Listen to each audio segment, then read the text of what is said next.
In front of me is Motorola Moto G30, and today I would like to show you how you can add emergency numbers.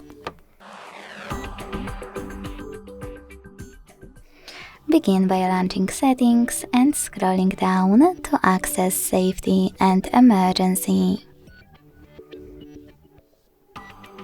Then tap on Emergency Information and select Add Contact. Then tap on the one that you wish to set up and do exactly the same with all the other ones you need.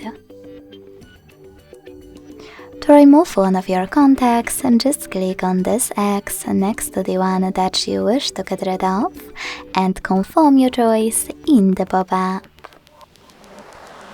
Thanks so much for watching. If you enjoyed this video, leave a like, comment and subscribe. Bye!